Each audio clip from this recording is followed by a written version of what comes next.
লঙ্কা premier লিগে বাংলাদেশের cricket প্রেমীদের নজর জাফনার ম্যাচে।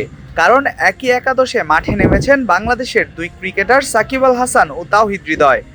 ম্যাচ শুরুর আগে অনুশীলন ও ওয়ার্ম আপে দুজনকে একসঙ্গে সময় কাটাতে দেখা যায়। দীর্ঘদিন পর জাতীয় দলের বাইরের ভিন্ন এক ফ্র্যাঞ্চাইজির হয়ে বড় ভাই সাকিবের সঙ্গে দেখা হওয়ায় বেশ উচ্ছ্বসিত ছিলেন হৃদয়।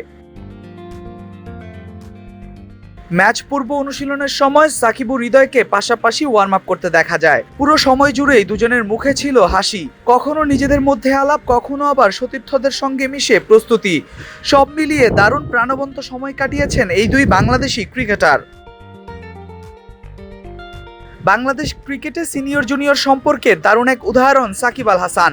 মাঠে কিংবা মাঠের বাইরে তরুণ ক্রিকেটারদের আগলে রাখার দৃশ্য নতুন নয়, আজও তার ব্যতিক্রম হয়নি। হৃদয়ের সঙ্গে রসায়ন দেখেই বোঝা গেছে ছোট ভাইকে নিজের মতো করেই আগলে রেখেছেন বাংলাদেশের সাবেক অধিনায়ক সাকিব আল হাসান।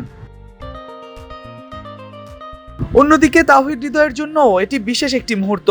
জাতীয় দলের সতীর্থ সাকিবের সঙ্গে একই ফ্র্যাঞ্চাইজির হয়ে মাঠে নামার সুযোগ তার আত্মবিশ্বাস বাড়িয়ে দিয়েছে বলেই মনে হয়েছে। অনুশীলনে হৃদয়কে বেশ ফুরফুরে মেজাজে দেখা গেছে, যা ম্যাচের আগে ইতিবাচক বার্তাই দিয়েছে। জাফনার জন্য আজকের ম্যাচটি গুরুত্বপূর্ণ। সেই লড়াইয়ে দলের ভরসার জায়গা হতে পারেন অভিজ্ঞ allrounder Shakib Al Hasan. Bat ball দুই বিভাগেই ম্যাচের মোড় ঘুরিয়ে দেওয়ার সামর্থ্য রয়েছে তার। অন্যদিকে আগ্রাসী ব্যাটিংয়ের জন্য পরিচিত তাওহিদ হৃদয়ও মিডল অর্ডারে বড় ভূমিকা রাখতে পারেন। বাংলাদেশের দুই ক্রিকেটারকে একসঙ্গে মাঠে দেখার অপেক্ষার অবসান হয়েছে সমর্থকদের। অনুশীলনে তাদের দারুণ বোঝাপড়া ও হাসি খুশি উপস্থিতি ইতিমধ্যেই সামাজিক যোগাযোগ মাধ্যমে আলোচনার জন্ম দিয়েছে। এখন দেখার বিষয় ম্যাচের মঞ্চেও কি সেই রসায়ন ধরে রাখতে পারেন কিনা সাকিব আল হাসান ও তাওহিদ হৃদয়। জাফনার জার্সিতে বাংলাদেশের এই দুই তারকা আজ কতটা আলো ছড়াতে পারেন সেটিই এখন ক্রিকেট প্রেমীদের সবচেয়ে বড় আগ্রহ।